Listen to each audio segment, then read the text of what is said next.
And welcome to the latest episode of New Londinium, where this is my my steampunk let's play in modded Minecraft, and it has its share of challenges. And to drive that point home, let's just talk about the third time being the charm. In this case, we are back for a third episode to attempt to finish my storage network.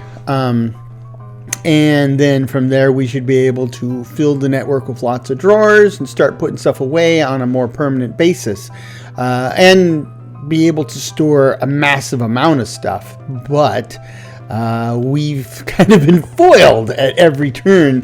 First by the fact that I didn't have nether quartz, so we had to go to the nether and get nether quartz. And then once I had the nether quartz, I was foiled again because I had enough nether quartz, but I didn't have enough gold. So went out to the nether again to procure gold, and then we came back and found that we didn't have enough redstone, and that's where we're at now. I need redstone. So to take a page from the previous two challenges, I'm going to hop in my handy dandy pedalcopter here and fly to the New Londinium dig site, construction site, where I will go down to the bottom of the shaft. And we got to dig that stuff out sooner or later anyway, so we can start digging out the bottom of the shaft, just above bedrock. And that's where redstone tends to live. So I've got a magic diamond pickaxe that has Fortune 1 on it. So between digging at that level and using my handy dandy magic pickaxe, I think we should pretty rapidly get all the redstone we need. We need, I think, something in the neighborhood like 22, 23 redstone dusts. But more's better, right? And then we should be good to go. At that point, we will finish making the storage secondary controllers, which will finish the network, right? That would carry items throughout the network, and then we just need drawers where the network can deposit stuff. That part's easy. All I need is wood. We got plenty of that. Got a bunch of dark oak trees growing, and we're gonna need them, and then some. But yeah, this hasn't gone quite as smoothly or as well as I would have wanted it to. But that is the nature of, well, it's certainly the nature of Let's Plays, right? If it always went swimmingly smooth, then these would be not particularly interesting to watch. It's the challenges that kind of pop up out of nowhere that make these things and the game at all worth watching or playing, right? This is really why I play the game, right? Because again, if I didn't want challenges, if I didn't want snags to pop up, I'd just go in creative. But obviously, I am a creative person. I just don't like to play in creative mode. So here we are, trying to survive. Oh, and I'm walking on it already. So let's see how much we get from this. And let's see.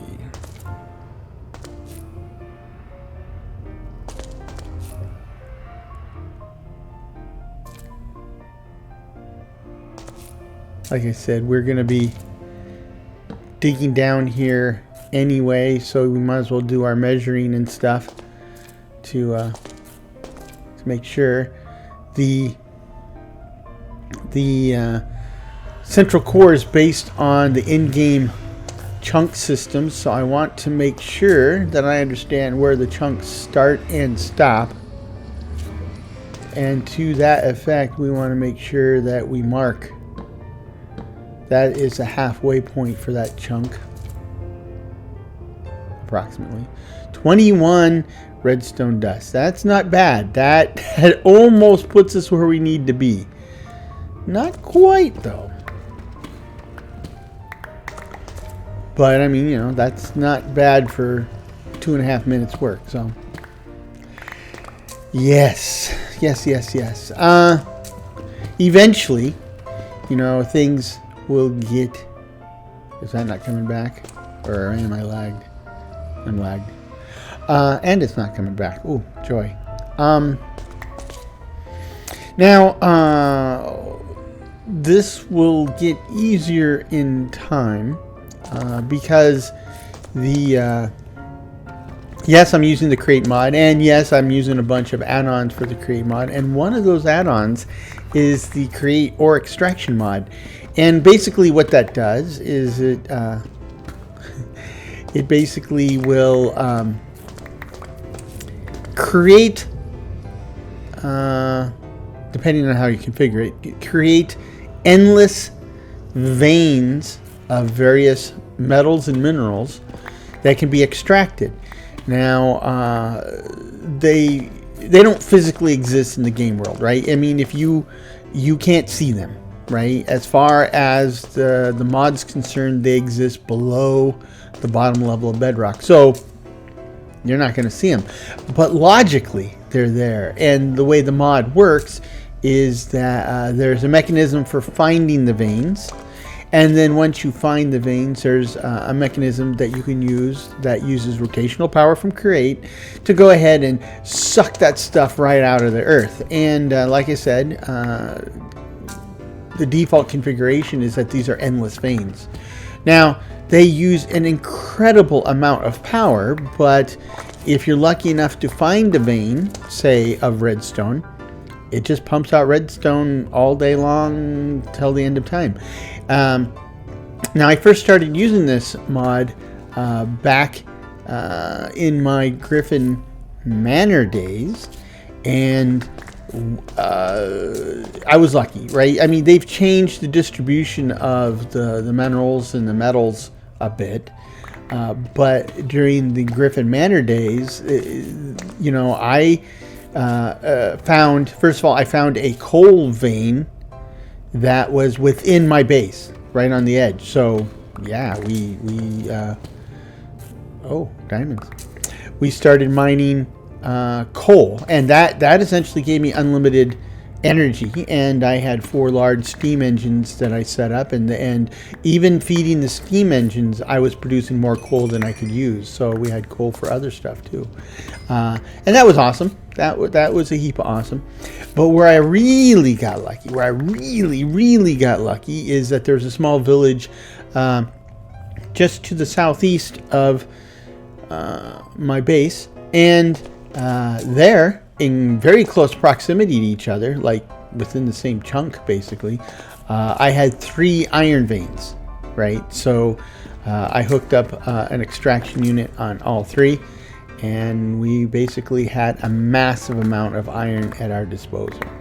And ever since then, I have been looking back wistfully at that. And you know, that's part of the reason why I deprecated the Griffin Manor series and started this one, right? Is when I decided that I wanted to move to Minecraft 1.20, because I was running 1.19.2, you know, I had done a lot of search and research to find out what mods were available, to make sure all the mods that I needed from 19.2 were in 120.1, and they were, including the Create Ore Extraction. But when we got to the when we moved the world over to 120.1, some of the data structures, particularly the Create Ore Extraction mod, basically reset.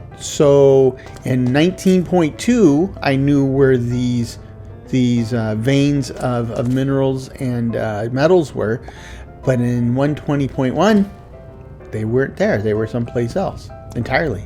And so, you know, I had miners out in the middle of nowhere pumping air. So that And at that point, you know, I had done enough research into what was available to me in 120.1 that I said I couldn't go back to 19.2, which is why I deprecated or retired Griffin Manor, and we spun up this bad boy. Now, you know, at some point, once you kind of made up your mind that you're gonna start over, then, you know, a whole bunch of new processes kick in where you just start looking forward to the new challenges, because basically I took what I had learned from Griffin Hall and Griffin Manor, and I incorporated those into the plans for this effort. And this effort is by far by a couple orders of magnitudes at least larger than what I envisioned for those worlds. But at the same token too, I am much more excited about the prospects of this world, because not only have I learned a lot in terms of like the planning and what's available or whatever, I learned a great deal more about modded Minecraft. I have, including like performance mods and stuff, and just everything about the operation has been improved because I learned.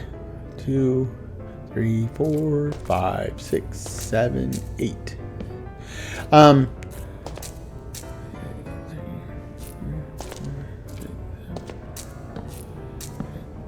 2, 3, 4, 5, 6, 7 or more.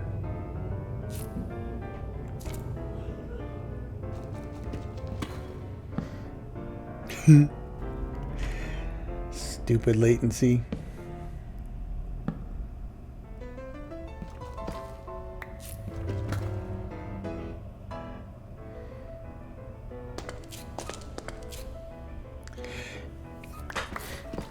Anyhow, that's what makes this so exciting. So, and among those discoveries were the Steam and Rails mod, which gave us Phantom Rails. 3, 4, 5, 6, 7, 8. Gave us Phantom Rails, which I've probably talked about them a dozen times across various videos, and haven't put them in the game yet. But the Phantom Rails means I'm ready for trains, and trains means I'm well on my way with create mechanisms and materials, and we're still trying to get my storage going. So I'm excited about it, but it's not something I would hold my breath for. Well, not very long, that's for sure. Yeah. I'm kind of surprised. Oh. So I see. I was about to say, I'm surprised that I haven't seen more redstone yet, but I see it. And if we just grab that redstone, I think we will be done. We can just finish this row, basically.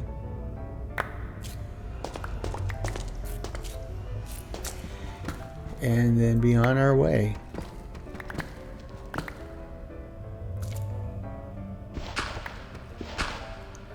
A lot of deep slate. We're going to need a lot of deep slate. One of the mods I have is the Create Cobblestone mod.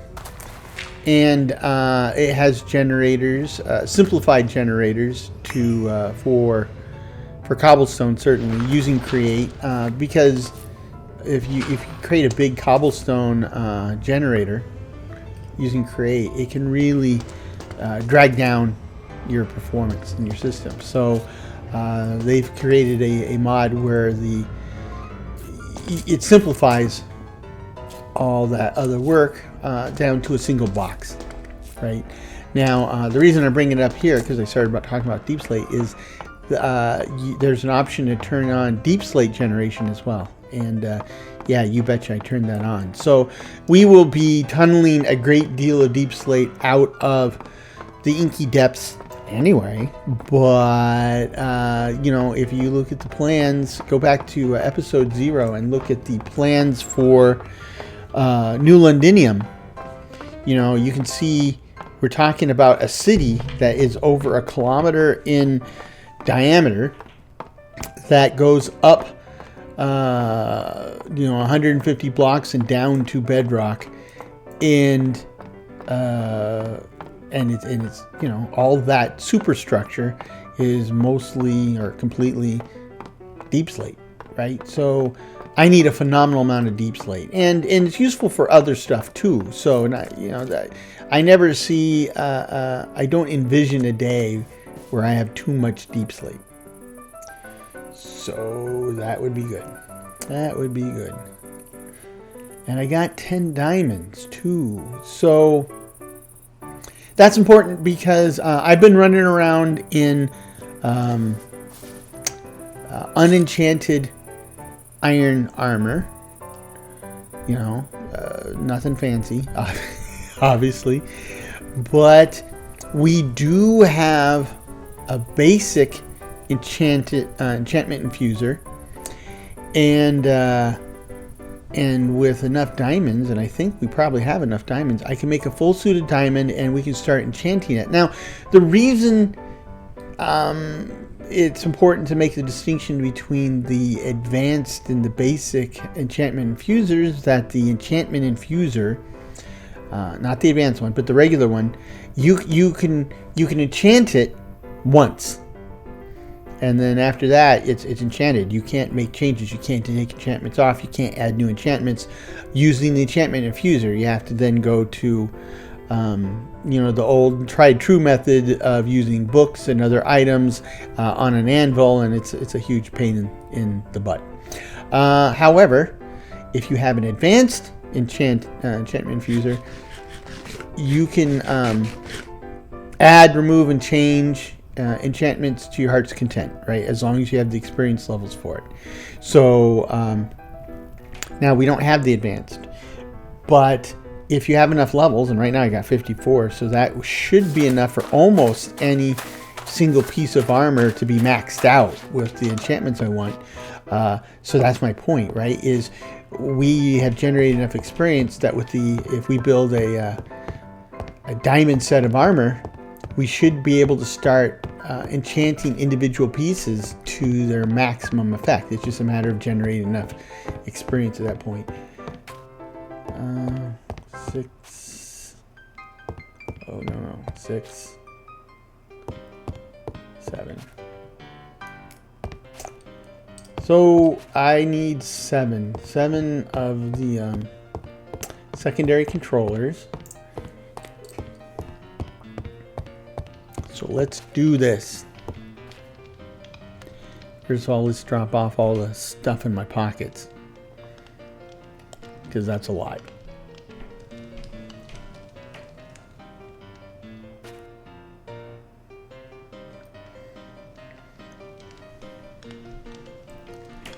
And this will get a lot easier once the storage network is in place, because I can just walk up to my input cabinet, which we already have in place, and just throw stuff in there. And if I've already allocated some place in the storage system for that stuff, it just gets routed there and we're done. Easy peasy drop-offs.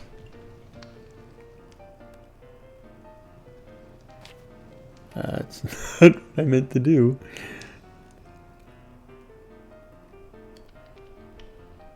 Here we go. What did I just get? Y is okay. Where's my tough? I put it in the drawer. Then it says I picked up something.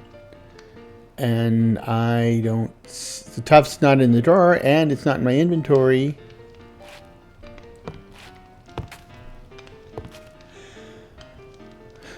That's not good.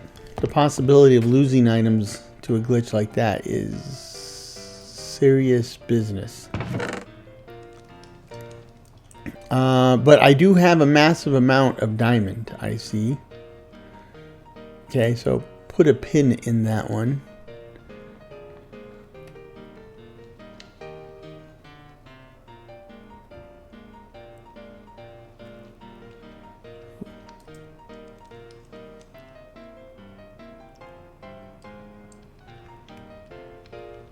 Well, we can work with it now. Because, you know, it's never too early to be well armored. Well armed and well armored.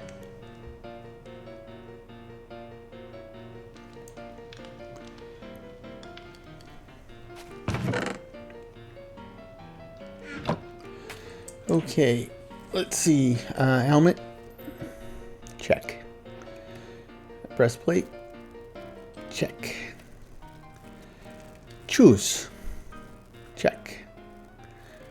Leggings. Check. Leftovers. Check.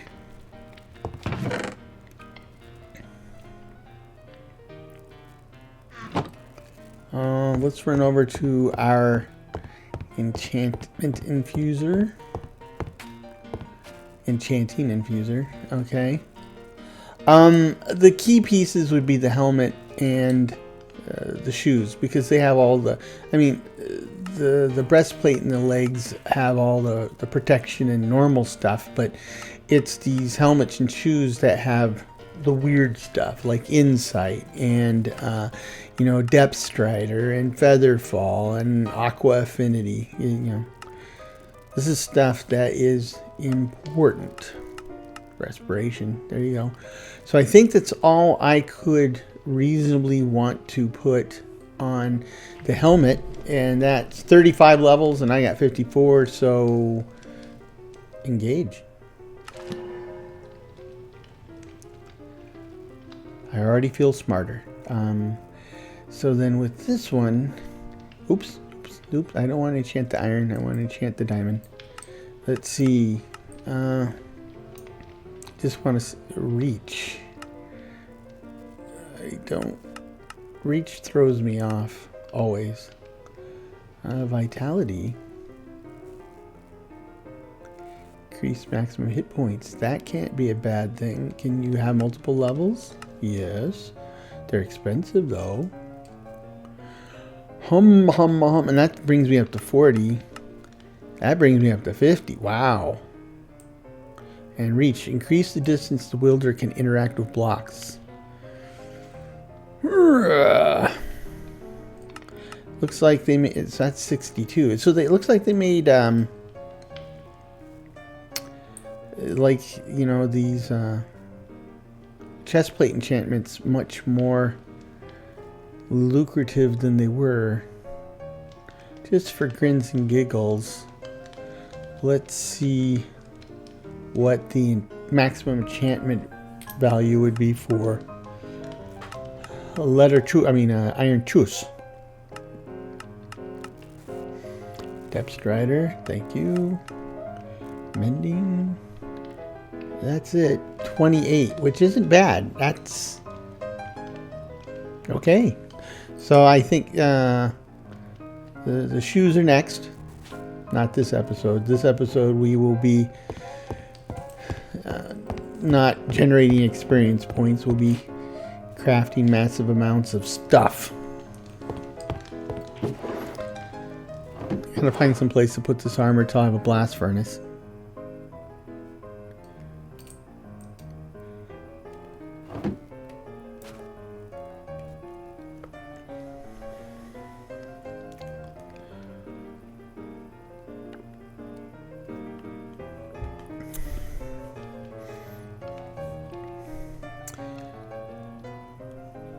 So, except for the gold, I need everything.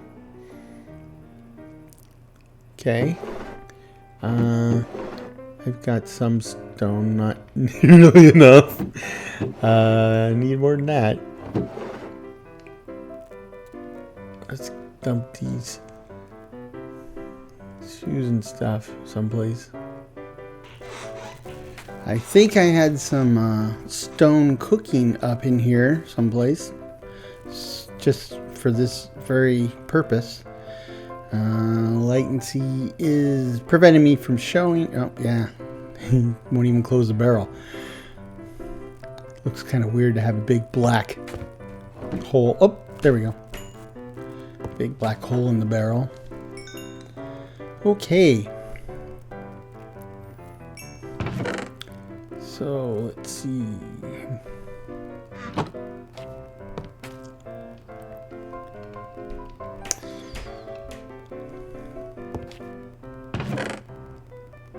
And of course, storage drawers mod has compacting drawers, which are pretty awesome in that you can throw your metals into, or anything that can be compacted into the drawer. The metals are particularly interesting because you got nuggets and ingots and blocks, but you know, you can throw a bunch of ingots into the compacting drawers, and then when you want nuggets or blocks, you can pull them out of there automatically without having to craft them on crafting grid like I've been. So I need some sticks. That's definitely a bunch of sticks. And we're gonna need 42 torches.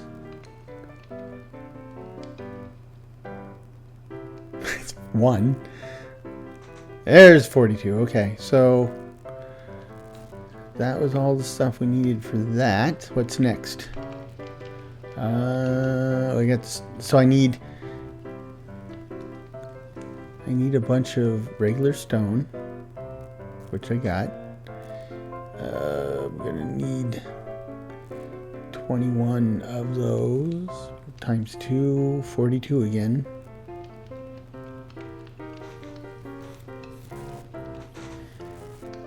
So I'm gonna blast through all my stone.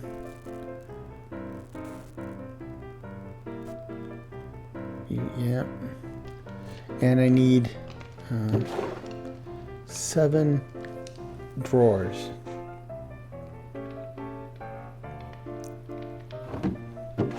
This storage is such a mess. I hate it. But that's why I'm working on fixing it. I thought maybe I might have some chests in here. I did find some unaccounted for tough.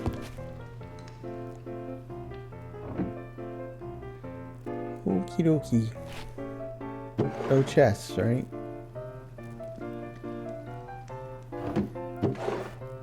I don't see any.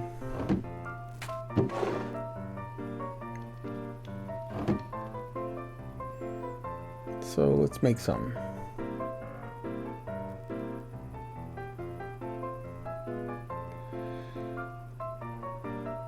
There's the 7 I need, but I'm gonna need slabs to save some wood here.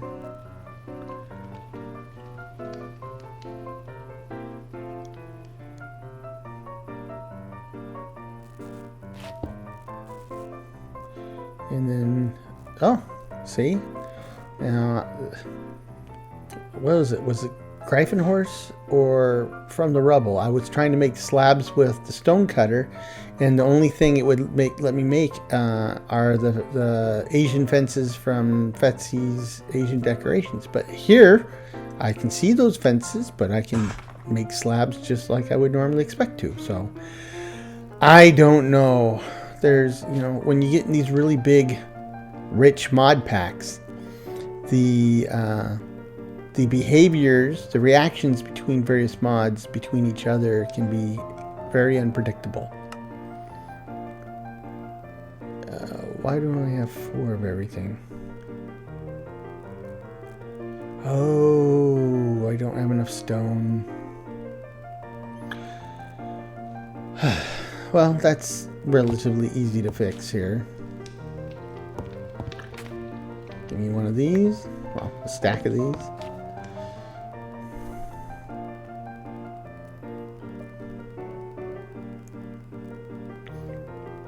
Okay. And then, not that one. Bake at 425 degrees Celsius for an hour. Let cool. Serve 64. So, there we go.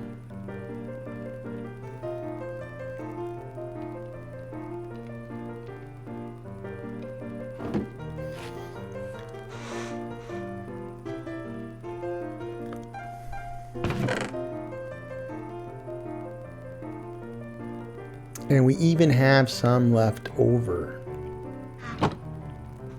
Nice. Nice, nice, nice. So while the stone's cooking, I know that I'm going to need more wood. So let's take this opportunity to grab more wood. Because, you know, that would be nice.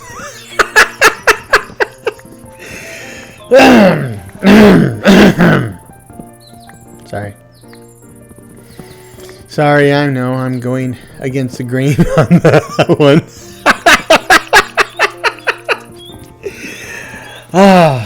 You know, I just don't want you to be bored.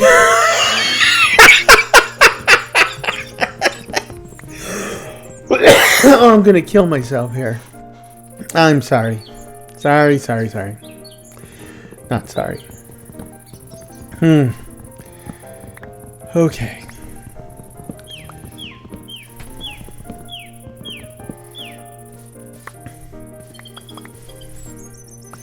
Yeah, I keep going, but I ran out of jokes. I bet nobody saw that coming.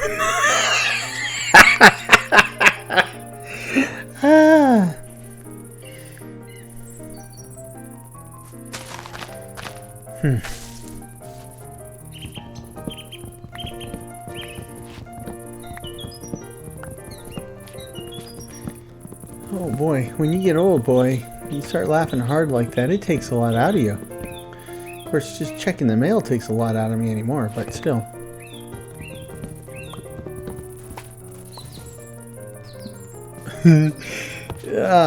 With the latency and stuff, like reappearing and putting me back a block or two, it's easy to get lost. I mean, I'm getting lost of where I'm at, and then we're only talking about an area that's like, you know, 5 blocks by 5 blocks, but it happens. Like this.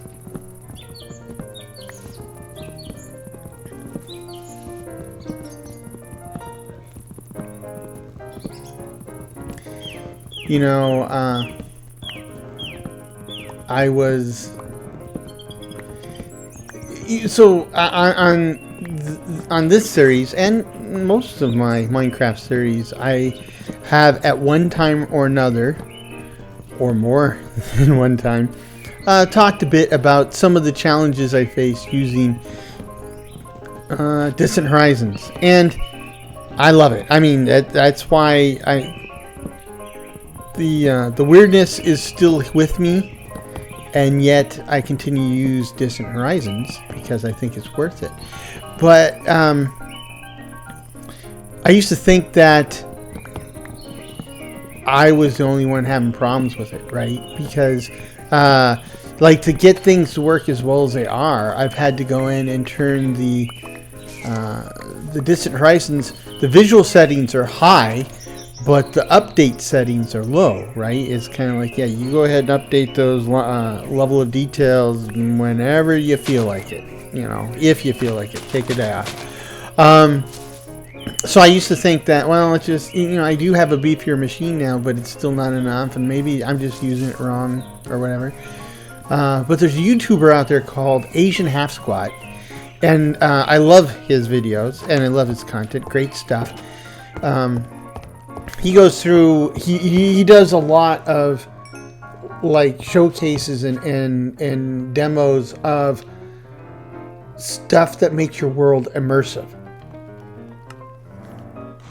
So of course he's running Distant Horizons, but you know what he's showing you is he's showing you all these terrain generation mods and resource packs and all this stuff and shaders to make your world look as good and as realistic as possible.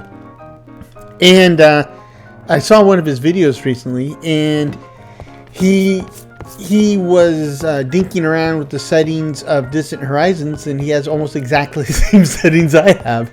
So I would imagine he set them as he did, probably for the same reasons that I did, right?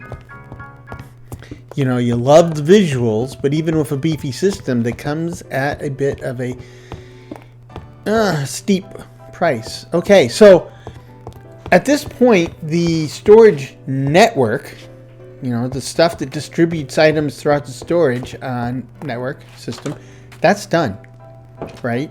The trims in place, which acts as a conduit, and the controllers in place, which are what extend the system and act as input and output points. So that is done. We'll need to test it, but I think the key element here is we need a phenomenal number of drawers. Now, I'm not going to try to make them all right this second because I need to do the testing first, but that's essentially where we're at, right?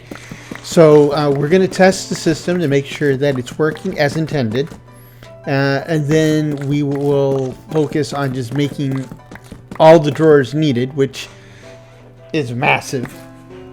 And then with all the drawers in place, we go ahead and start placing items in their new homes where they will live for the foreseeable future. And at that point, most of the effort around storage will evaporate, right? I mean, dropping stuff off will be a breeze. It's just as simple as pulling stuff out of your inventory and throwing it into a chest, which is pretty much literally what it is. And then the real work after that would be if you need something out of storage. We don't have any mechanism for programmatic or automatic retrieval. You'll just have to go get it, which is why it's important that when we go and place these items, we kind of have a rhyme or reason, kind of a plan as to where we place them so that we can go find them again. And we'll cover all this in more detail later. I mean, don't expect you to remember it right now. But as I've said on many occasions, there is a method to my madness, and I'll show it to you.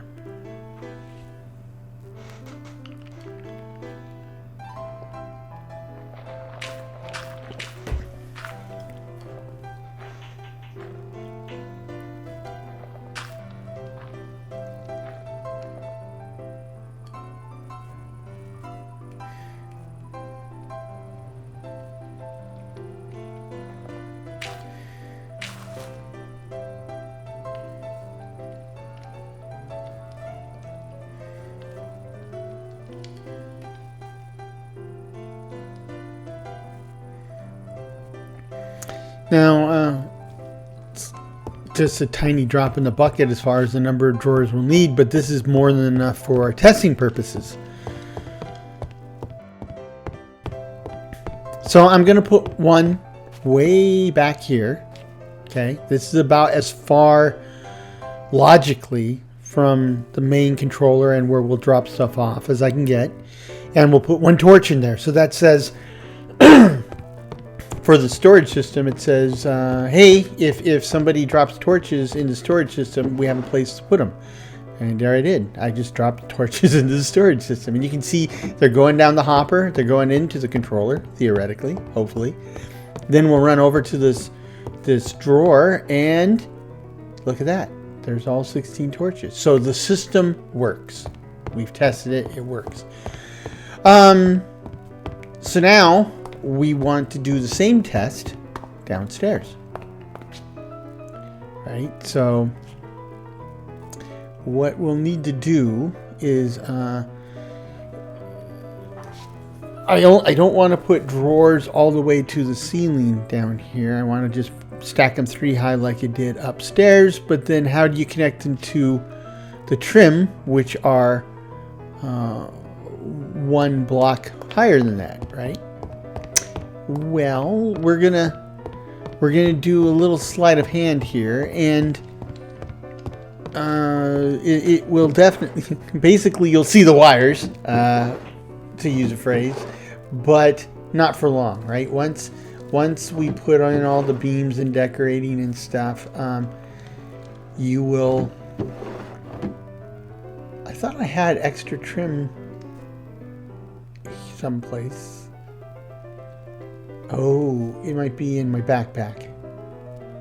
And there it is, in my backpack. Okay. Anyway,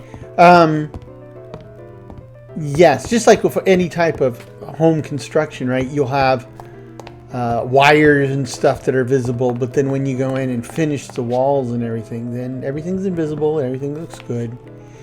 So what we'll do is on where these rafters are, if they ever really disappear, we'll replace them with trim pieces, and the trim will connect the drawers below, like this, with the network up above. And then later, when we fill in these spots in the on the roof, on the ceiling, you'll be much less obvious. So we put our one torch in that drawer, and we come up here and throw the 15 in, and this must be latency. That should be going down. Don't make me... There we go. Latency catch-up. I thought it was going to make me a liar. And I'd have to troubleshoot that. And I'm just not in the mood for that. Let's see. And there's all the torches. So there you go. So the storage system works. Now it's just a matter of finishing it out. Fleshing it out. And then... I don't know. I think we... once the storage is up and running and we've got... start putting stuff away in the storage system, I think we've earned some time to actually, you know, make ourselves home, decorate the place, set up some workstations, set up a proper kitchen, stuff like that, right?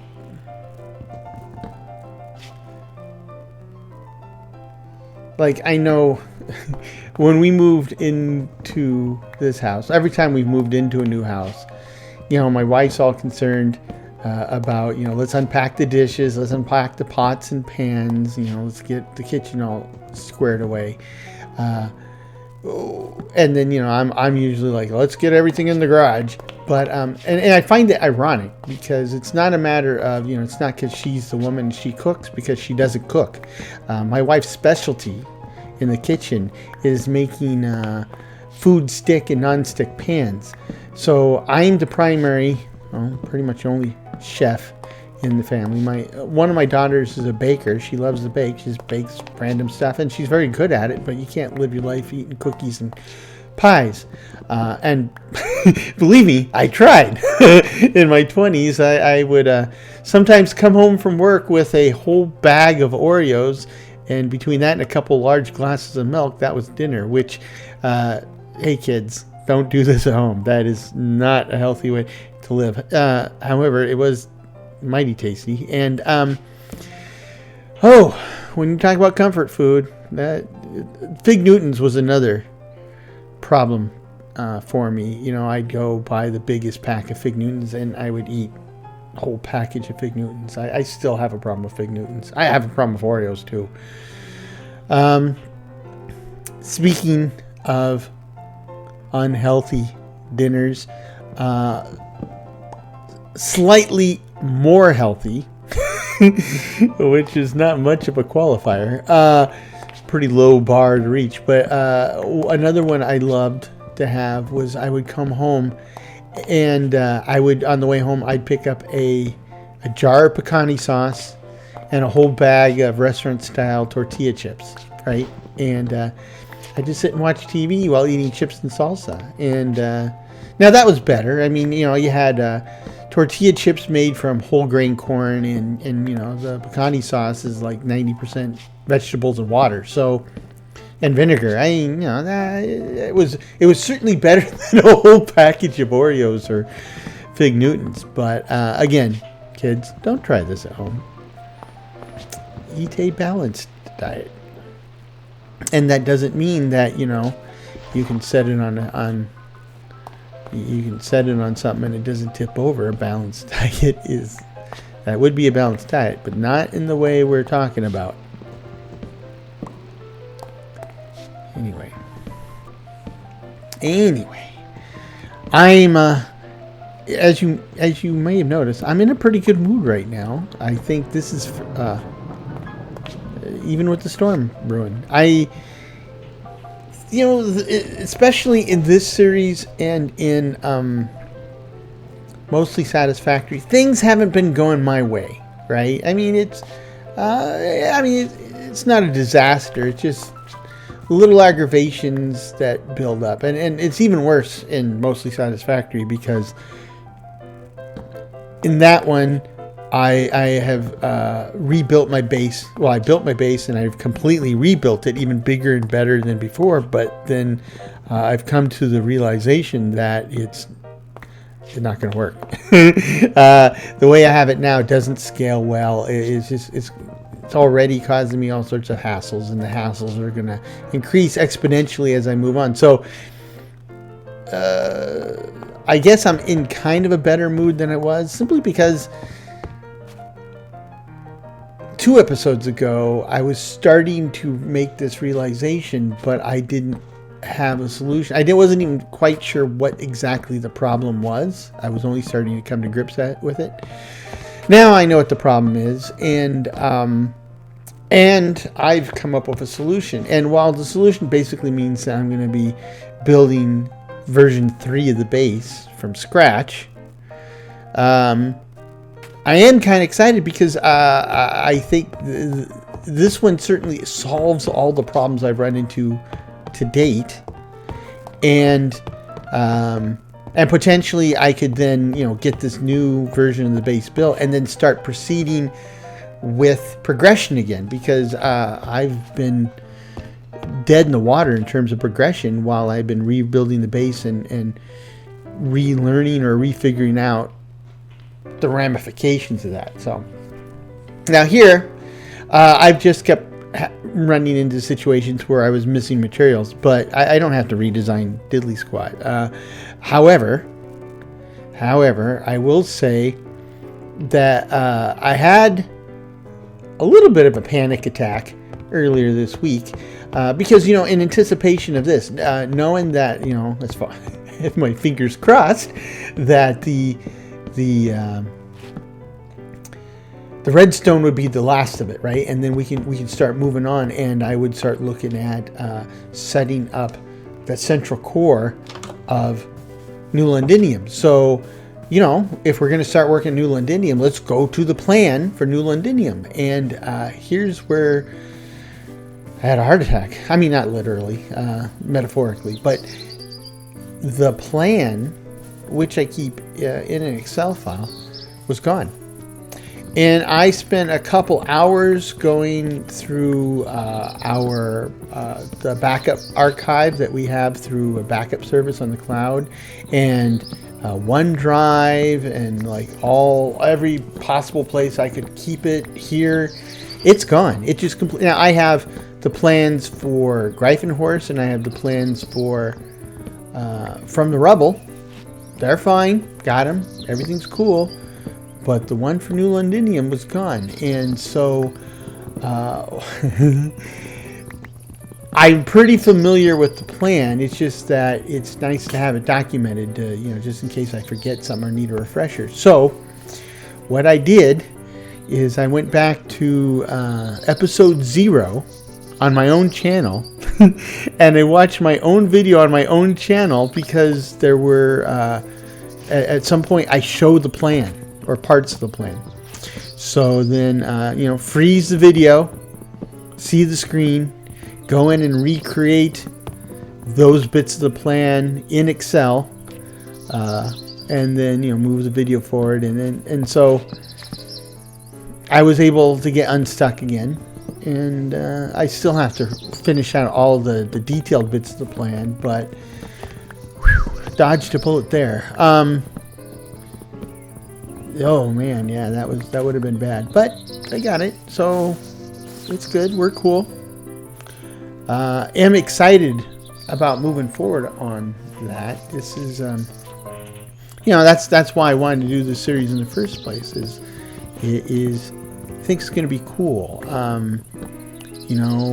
Thinking again about how I want to set this city up. If you and you'll see all this soon, because I'm going to export these Excel sheets into PNG files, and then I'll put them on the website, and you'll be able to see all the plans. So have an idea what I'm doing. Then you can start to see the method of my madness before I actually get to that point. So that'd be good. But as I'm going through, it just reminded me of a lot of the stuff I have planned. The city, when you look at it from the side, looks like a big flying saucer, except that the widest part of the saucer is basically sea level, right? And then it starts getting, each level gets smaller and smaller as you go deeper, and each level gets smaller and smaller as you rise up into the sky. So, and in the basic design, the upper, all the surface floors and such, those are generally your higher rent districts, right? Your better neighborhoods, your richer patrons and stuff. And then the stuff underground has a tendency to be for the more or the less fortunate, the working classes, the working poor. So but I'm looking for that. The exception kind of is the at ground level we have the waterfront, right? And it will connect to the ocean. And so if that's where the connection to the ocean is, the waterfront is traditionally a little bit rough and tumble because you have longshoremen, fishermen, sailors. These are people who are not necessarily known for their courteous manners and kind demeanor. So that would be the case here too, is that those neighborhoods are going to be kind of rough and tumble. And that's okay.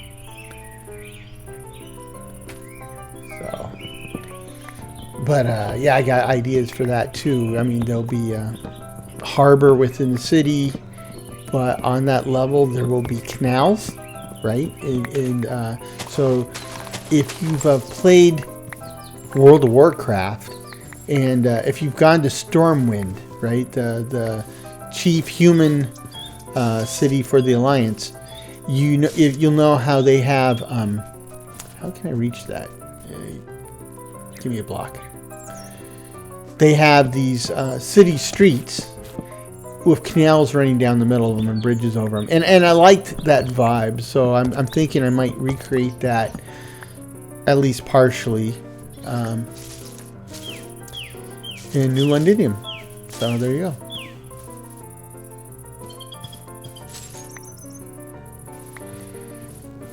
Yeah, I really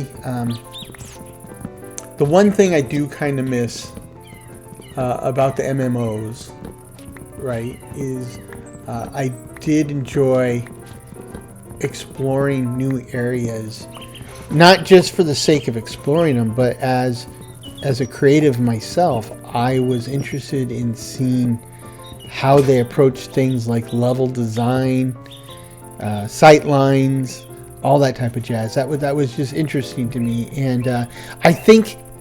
Credit where credit's due. The guys at Blizzard, I think a lot of the zones in World of Warcraft, I think they did a fantastic job with all that stuff, right? Really, really good.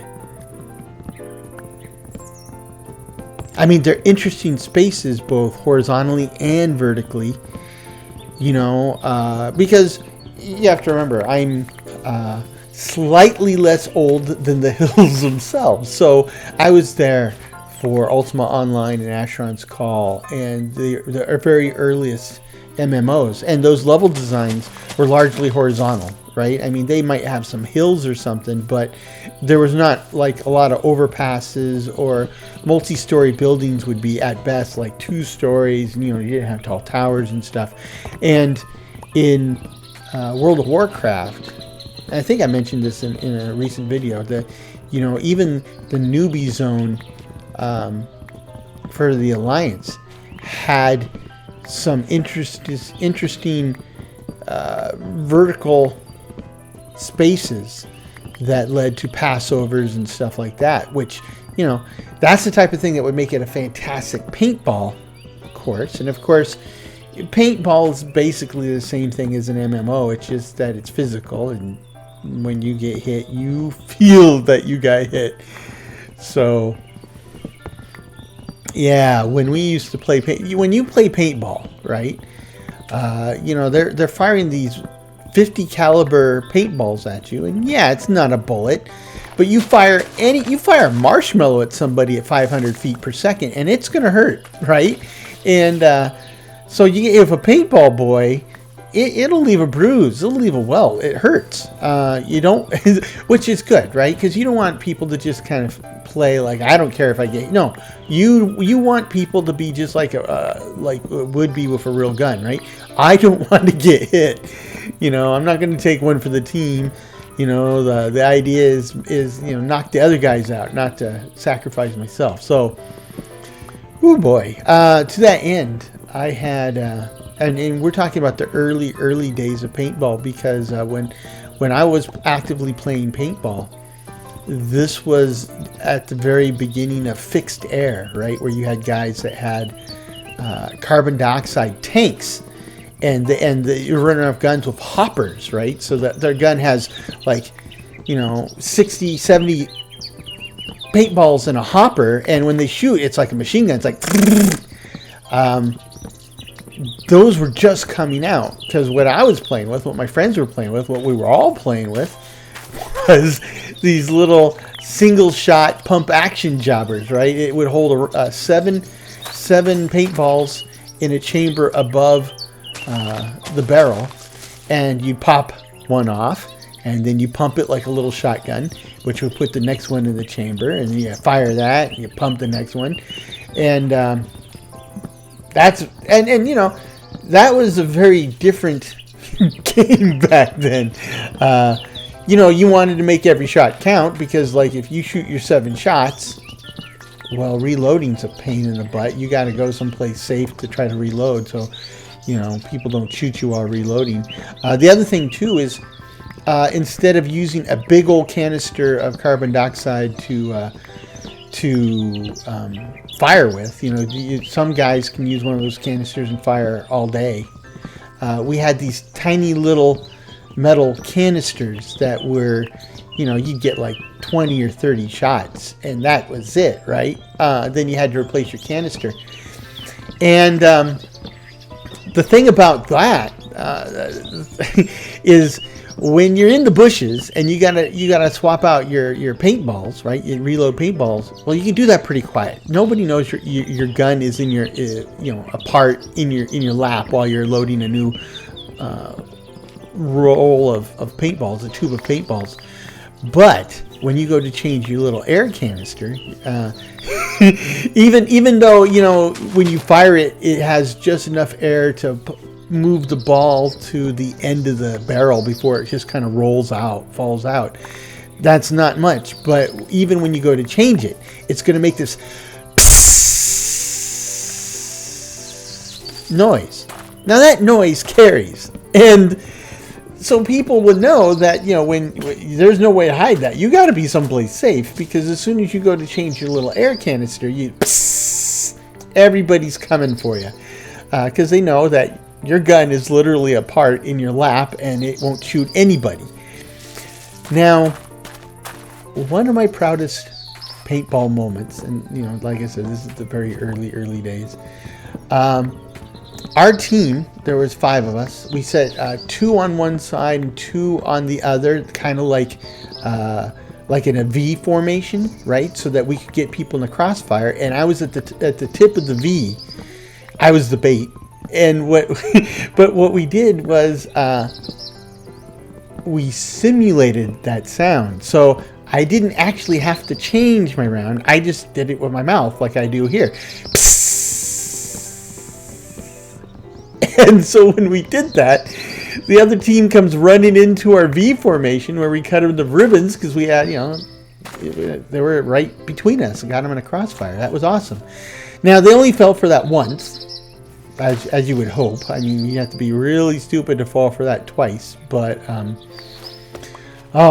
that was a crowning moment. But like I said, after that, everybody was starting to carry,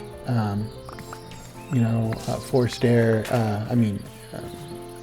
They had, oh my gosh, basically machine guns, and they were tearing us to ribbons. I mean, one guy could put down suppression fire, and none of us were even going to peek around the corner while the other guy got in position and can shoot right through the door into the little shelter we're hiding in. At that point, it wasn't fun, right? I mean, it's kind of like, a guy out there playing, war. He's got a revolver, and everybody else has, submachine guns with 70-round clips. That's not fun at that point. That's always been kind of like the problem with playing in these types of arenas with walk-ons, right? People who just kind of show up. If you're part of a private party, then you can make sure that everybody has the same stuff, and then we had a lot of fun. But when we were playing with our group, but the group was not quite big enough to fill out the course, they said, you want these guys to join? Well, I said no. Everyone else said yes, and then these guys mopped the floor with all of us. The other time it happened was, oh gosh, I'm dating myself here, but in the mid-90s, it was VR, but not VR like we think of it, with the goggles strapped to your face. It was VR where you were in like a pod, like a cocoon. And in San Diego, and I understand probably like Chicago and Texas, maybe some other places, they had a thing called, I think they called it Virtual World. So if I remember correctly. And it was a mixed simulator. So they had pods of simulators, right? I think there was like 3 rooms, and each room had like up to 8 pods. And the pod was essentially like one of those photo booths that you go in and you can get your picture taken, and you get 4 pictures, right?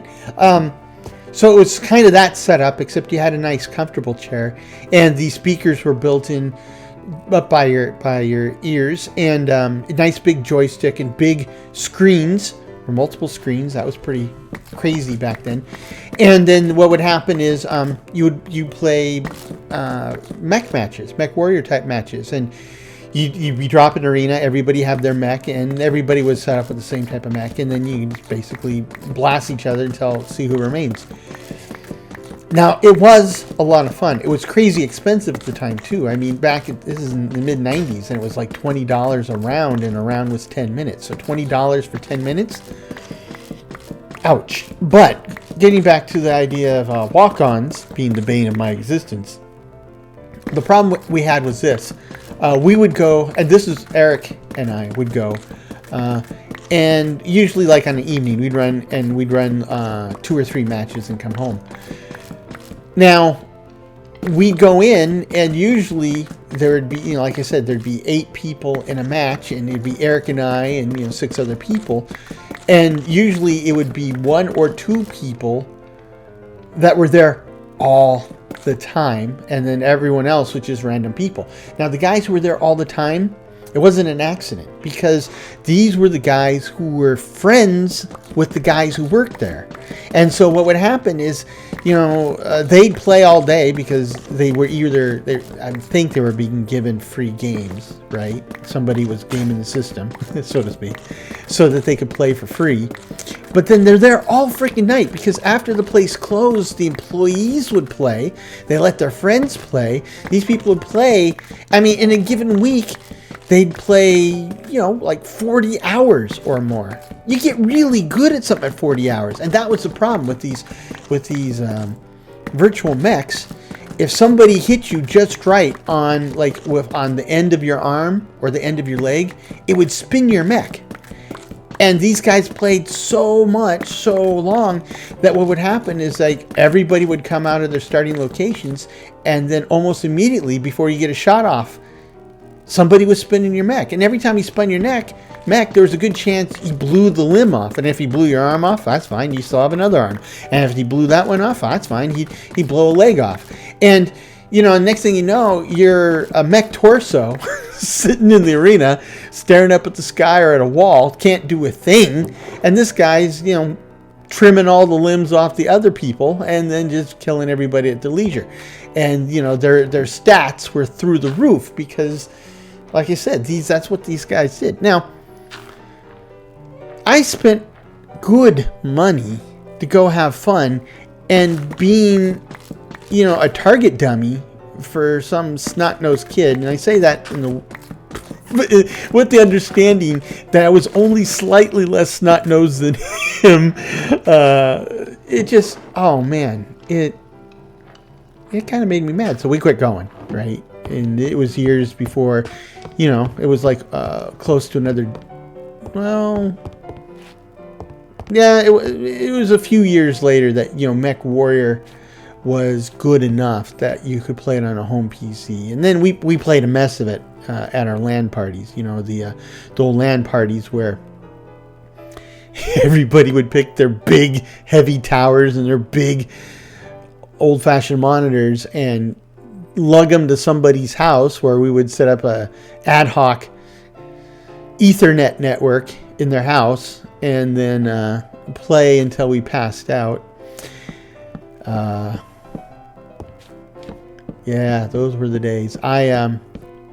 They were really a lot of fun when I lived in Jackson, Wyoming, because I lived alone, but I had a 2-bedroom apartment, so there was plenty of space. So we had guys in the living room, guys in the kitchen, guys in each of the bedrooms. It was awesome. We were all in the same space and playing, and that was a lot of fun. You just don't get that, even with headphones and modern technology and the internet.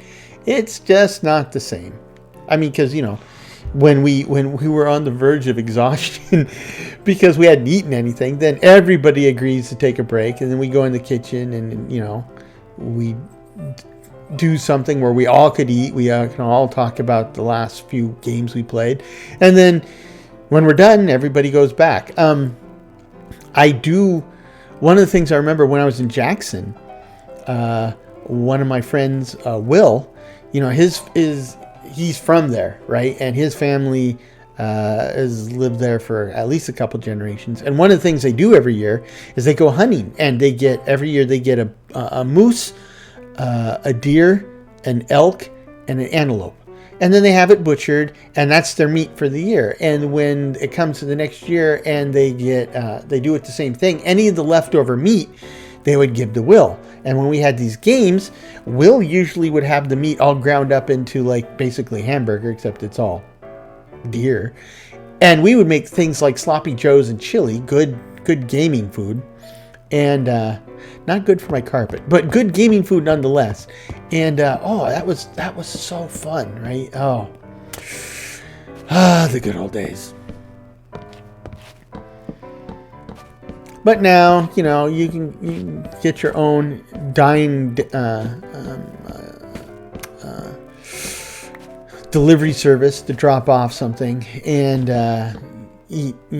choose your favorite poison in the comfort of your own home, dribbling on your own carpet. Look at that. And it's just not the same.